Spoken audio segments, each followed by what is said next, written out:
and I will actually look at it. I don't see that. Not even. I'll ask Ms. Well, you Cohen. wouldn't see it, Floyd. Not even that I haven't seen. I'll ask Ms. Cohen to look at the procedure. So we have a set of minutes from Friday, the 27th of March. Those minutes, just before we move on, members take it that once there's a meeting of the Senate, we're going to keep our standing orders committee. Yeah? What we would have to look out for is that you will get it with the attachment. You may get it separately too sometimes with the attachment of whether it is the minutes, or you may get the attachment of, for example, if they prepare a submission, the attachment will come separately sometimes. Okay, but Ms. Cohen has heard the discussion, and no doubt will ensure that whatever is to be done will be done appropriately. So we have a set of minutes from March 27, 2026, which have been circulated, and I take them as read. There's page 1, which is nothing of consequence. Page 2 deals with proposed amendments to Standing Order 82, and there's a discussion in relation to that. Chairman reminded the committee that Legislative Council had been asked to prepare a document concerning addressing our concerns. A document was circulated, and Ms. Jimenez was invited to guide the committee through the preparation. Jimenez explained to the committee that earlier discussions had centered on whether promoters of private bills should be restricted. She pointed out the need to strike a balance. Then we looked at Standing Order 82.3. Again, Ms. Jimenez took us through the discussion of Standing Order 82.3, as she did 82.4. That was on page 2. The chairman responded favorably on page 3 to the proposed draft, noting that it placed responsibility on the clerk to determine the steps to be taken. Jimenez agreed with the observation. Chairman invited comments from members, indicating that there was general agreement. Senator Sinclair, who I think was, Senator Sinclair expressed support for the draft and had some issues concerning. The committee agreed that the proposal draft should be amended to speak to, quote, circulating within the island of Jamaica to address the concerns. And Jimenez agreed to amend the document accordingly. Standing Order 82.5 was looked at again, and Jimenez continued to outline aspects of it. There was an insertion suggested, and Senator Gale supported that. 82.6 was looked at. Once again, Ms. Jimenez took us through it, and the committee accepted the proposal. All of that is contained on page 3. On page 4, Standing Order 82.8, Jimenez again took the committee through it. And Standing Order 82.9, this was explained by Jimenez. Senator Scott Motley raised a concern about the wording in B and suggested a particular provision. Senator Sinclair agreed with Scott Motley. He then asked members whether they agreed with Scott Motley's proposal and invited the clerk to comment. Ms. Lowe stated that she agreed with it. Senator Scott Motley responded. So all of this is contained. All of this is contained on page 4. And the committee accepted the following rewording by Senator Sinclair: a sum of money to defray the expenses of printing the bill. So that was agreed to on page 4.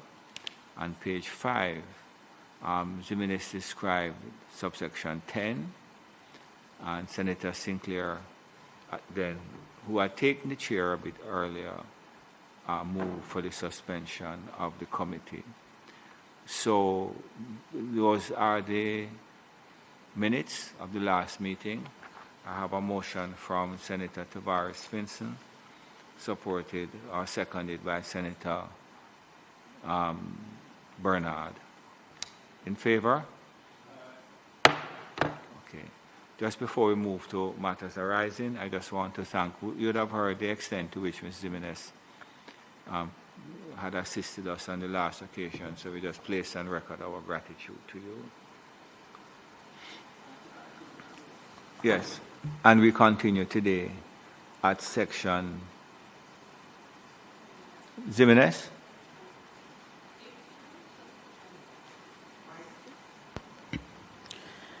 Thank you, Mr. Chair, and thank you, members of the committee. We continue today at Standing Order 82.6 because all of the changes that were proposed at the last meeting only captured Standing Order 82.2 to Standing Order 82.5. Okay, so you are continuing to take us through 82.6. Right. But before it is that I do, Mr. Chair, I gleaned that in the revised version of Standing Order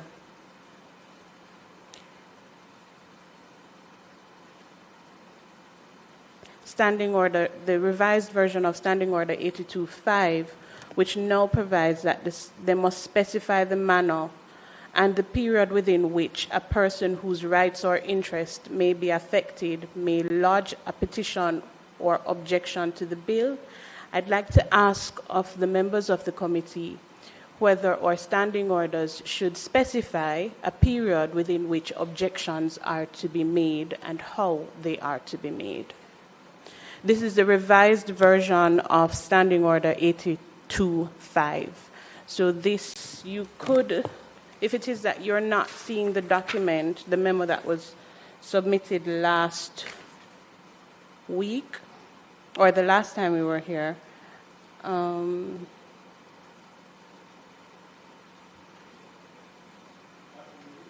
it would be the redrafted section that you could look to the minutes that speaks to Standing Order 82.5,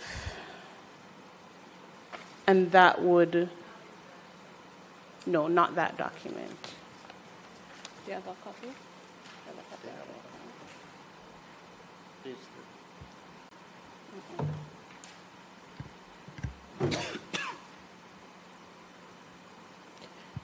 So what it is that we had identified in our last meeting was that it's necessary to put certain clauses in our standing orders to ensure that we have due process.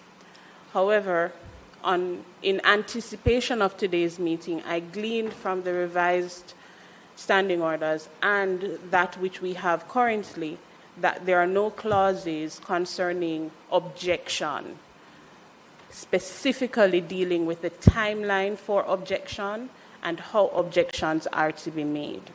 We have highlighted how petitions are to be done, the format that it should take, but we have paid very little attention to the objection document, and I'm proposing that I be permitted to draft a clause that deals specifically with objection and the timeline and who vets objection and how it is that it is brought to the Senate or the Special Select Committee tasked with assessing private bills.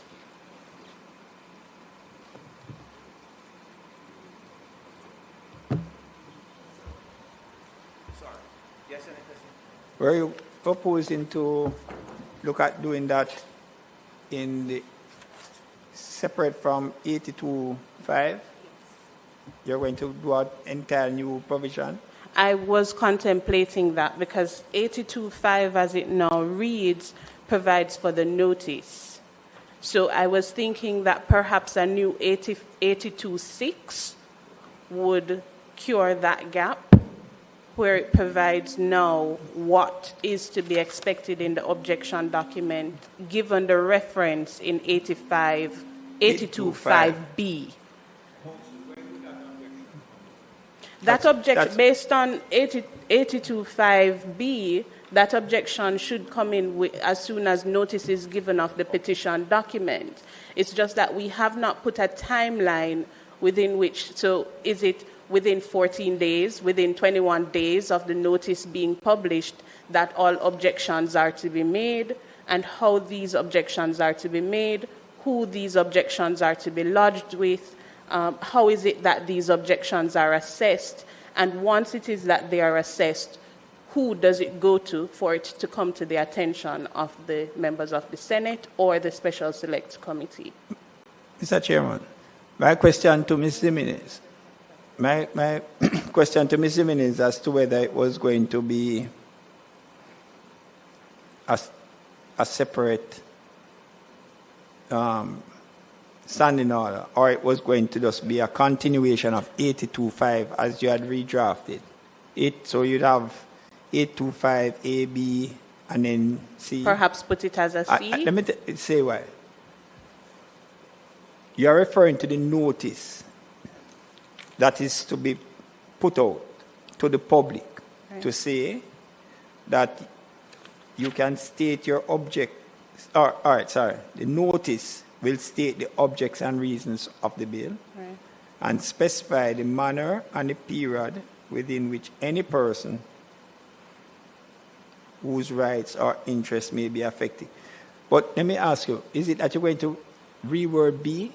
Because you are saying that a notice that is to be published should specify the manner and the period. So can it vary from bill to bill, or is it that it is going to be standard? I think it should be a standard. It should be standard. It should be a standard clause. So then, the 825B should then be amended to state what that should be. Okay. Because you have left it, as your redraft says, it says 825 in 825B that the notice should specify the manner and the period, which is what you were referring to. Right, the period of the that objection. it should be stated, right? How it should be done and the period of time within which it should be done. Right. So leaving it as it is would give Perhaps the possibility of one bill varying, given a particular manner and given a particular period. But you think that it should be standard. I think and so. I think that is the first thing that the membership should look at. Should we confine ourselves to a specific period and a specific manner? And if so, then B should then just be redrafted to state that the notice will set out this particular period. But do we want to confine ourselves to that, or should we have it as an internal policy position? That's a good question. In my view, because we are dealing with the process of how notices are to be issued, how petitions are to be issued, I think for completeness it would be prudent for us to address how objections are to be handled. But certainly it would be for the committee to determine. That's just my guidance that I'd provide. So you are asking for it to be stated specifically the in the manner standing orders, that right, the notice should set out, you should submit in writing, and it has to be within 14 days of publication. For argument's sake. Indeed. So my question for the consideration of the members is whether we should put that in the standing order and you are then stuck with that in terms of a time, instead of having it as a practice. That's all I'm asking. You hear what I'm saying? The notice.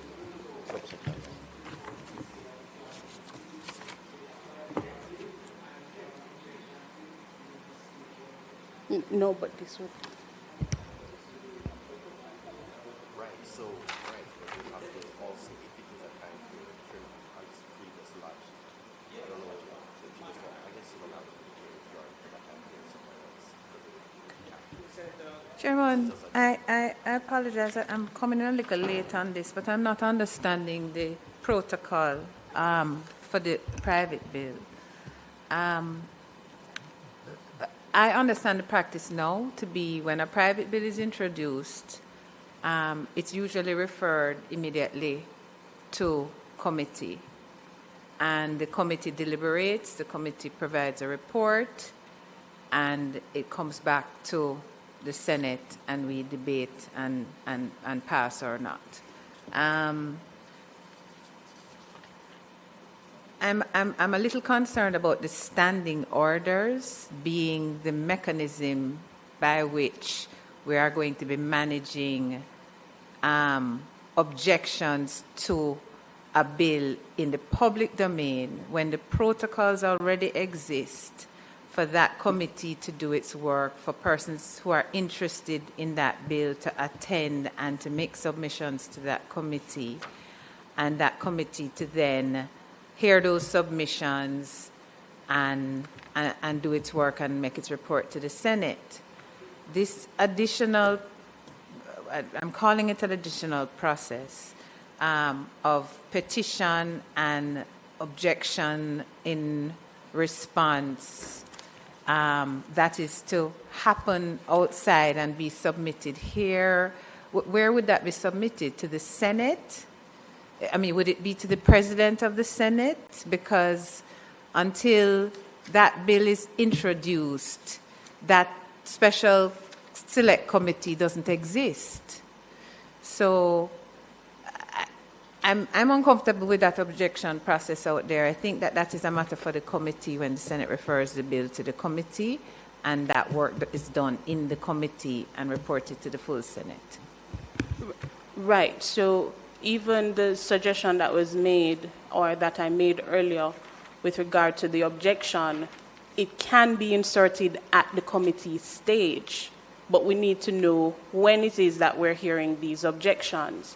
The reality of it is that the private bills, and the reason as to why notice and publication has to be given in the first place, is to bring it to the attention of the objectors, persons who are otherwise affected by the contents of but Counsel, that happens with every bill that we have in the Senate that goes to committee. Every bill that goes to committee, we put out to the public a notice to indicate that the committee has been convened and the committee wishes to hear submissions from the public. Now, those submissions include persons supporting as well as persons objecting, and the committee hears that. You're crafting another formal process within Standing Order 82, specifically in relation to private bills that already exists. I'm not sure why we're going down that road. We already have a committee process that deals with objections to a bill in committee. Why are we writing it again into the standing orders? The reason as to why it was recommended in the redraft was because of how the petition document itself is framed. The petition document, which is a standard form, includes the submission of objections. So I do understand the bill's process and that objections are taken or streamlined based on our practices, but the difference with this particular matter is that there is a petition document which read standing order 82.3 as it is currently as it currently exists, and I'm not sure if there is a redraft of 82.3 that I don't have sight of, but as 82.3 currently exists, the private bill is introduced by a member on the condition that the petition, on petition from promoters stating the objects and reasons, etc., and after notice has been given publicly, right? So if the petition is what the member must take notice of in order to introduce the bill, who must decide on the objections? The member? Because it is the member through whom the bill is coming to the Senate. Not the president, not the parliament. It is a member of the Senate. And it cannot be for the member Well, I suppose any member can decide what they're willing to take to the Senate and what they're not willing to take to the Senate. But the fact is that the member stands as the only mechanism for the public to introduce a private bill. And so I don't know that the objection ought to be happening at the stage of the introduction of the bill. The bill must come, and when the bill is being deliberated on, a part of the committee process must be to hear the objectors. But if you put the objectors to the member, what are you asking the member to do with that? To make a decision as to whether or not they take the bill or they don't take the bill? I don't think that should reside with one member.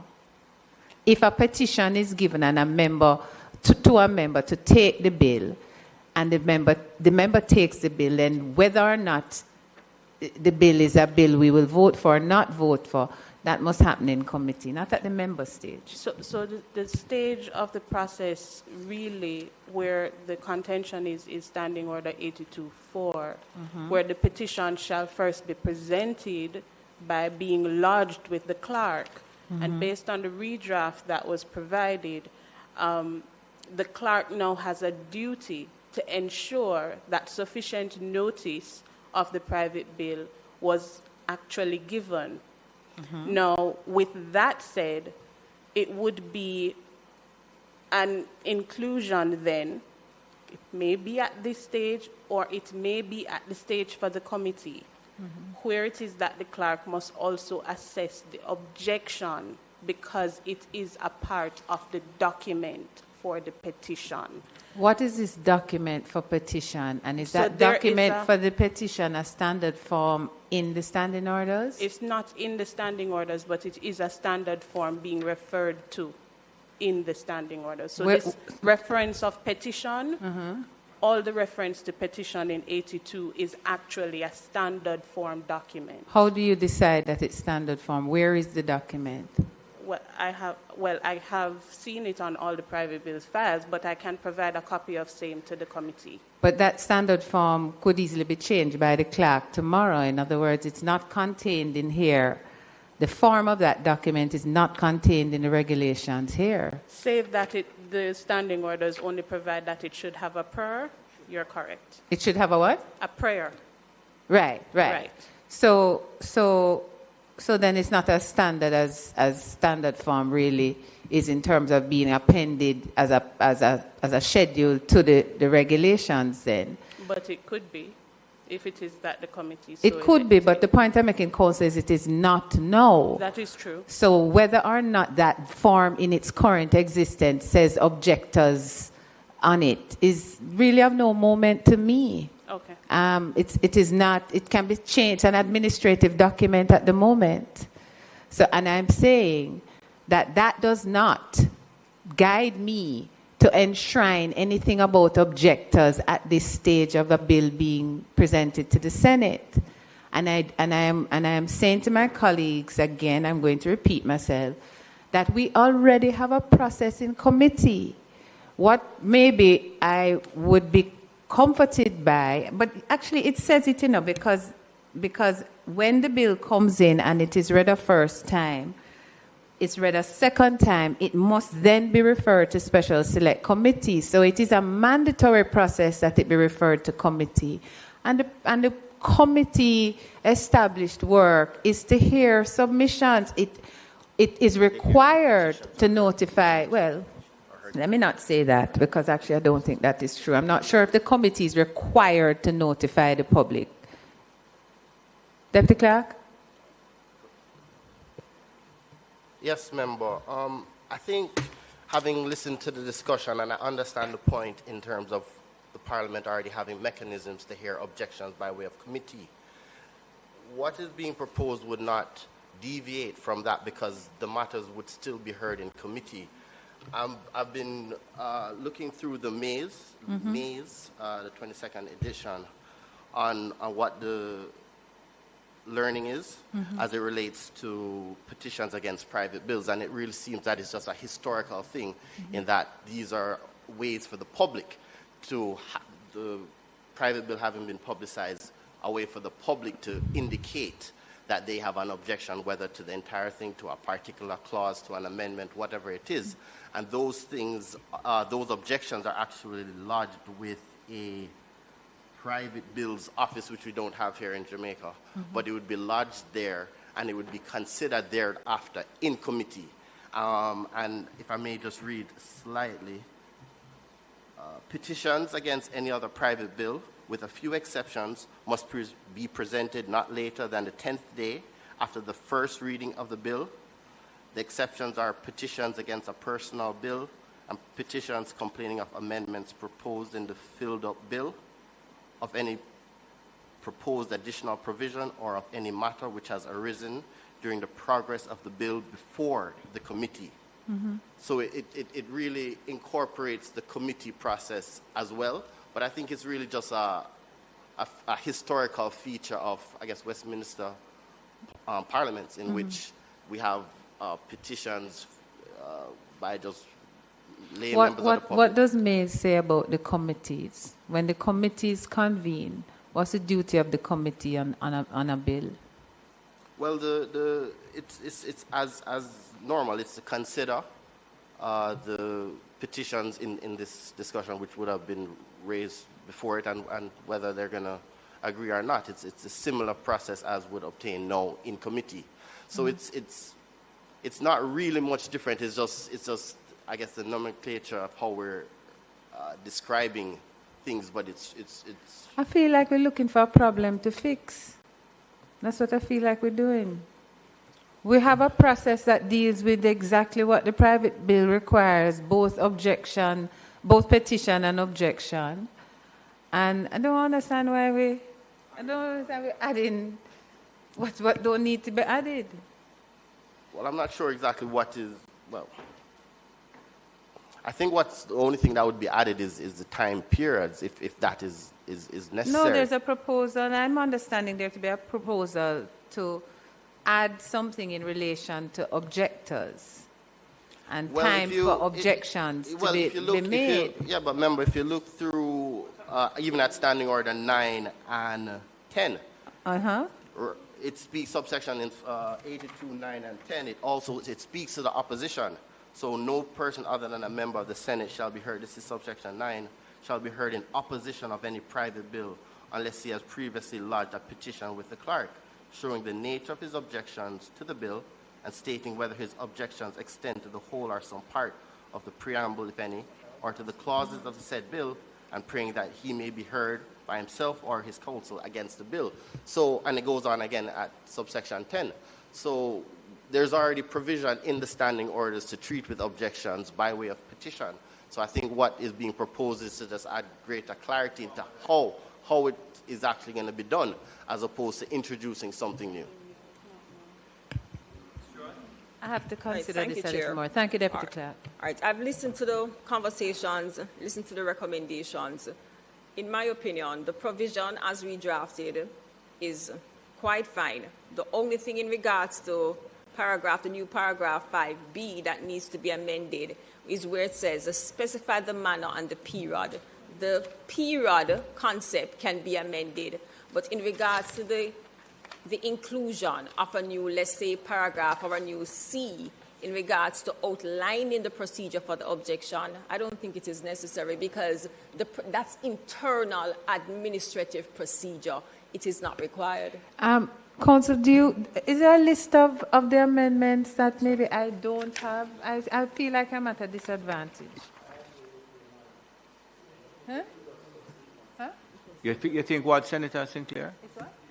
I am I wasn't getting the email. with the draft as it is, the redraft, 82.5b, which just says that specify the manner and the period. I think that we should leave it right there. No, you want to just leave it right there? No, I think we should leave it there. And you should put that in the notice, but the Parliament, the administration of the Parliament should have that as their internal, and to provide the persons with the manner and the period and have them put that in the notice, but not to confine ourselves to having it in the standing order. Senator Rosebank, you can sit in front. Sit So- in front. So that seems to be the view, Council Jimenez. Yes, Mr. Chair. In response to Member Sinclair, I would say that it could be discretionary. It could be drafted in a way to say that it is at the discretion, the objection period, or as determined by the clerk to the Houses of Parliament, who is tasked with already assessing the publication or the effect of the notice. So it could be drafted discretionary without using restrictive language, pinning us down to a timeline. Senator Sinclair, you in agreement with that? Okay, what we would like to do, Senator Council Jimenez, if you could bring a copy of the relevant form so we can examine it on the next occasion. And Senator Golden Campbell, I ask that you just ensure that you get the emails concerning the provision so we can move on. Senator Sinclair? Quickly, Mr. Chairman, because... Sorry, Senator, 1 minute, Senator Morris. Bennett. Oh.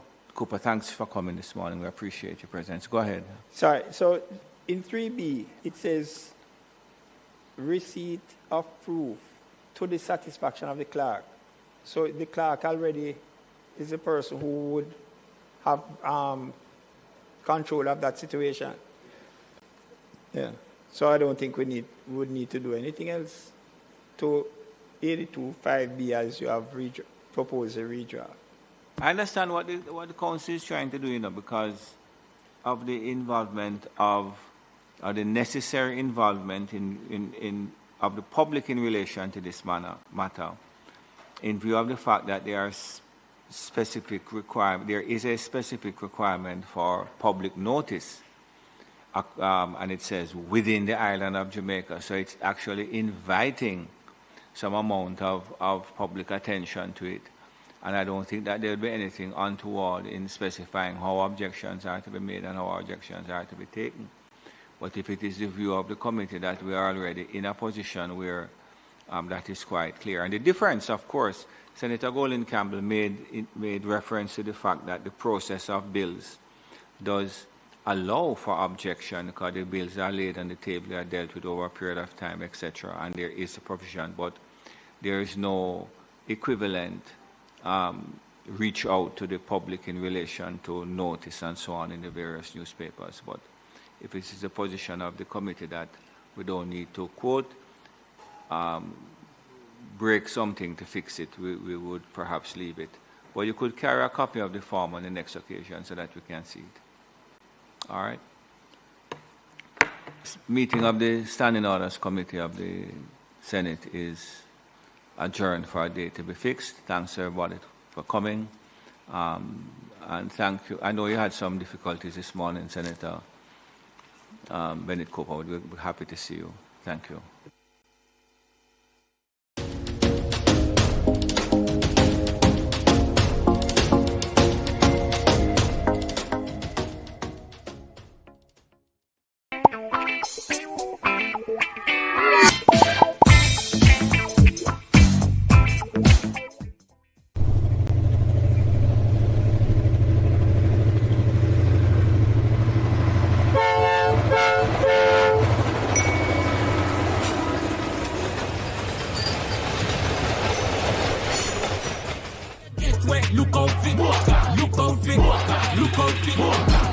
The proceeding was brought to you by MOCA, the Major Organized Crime and Anti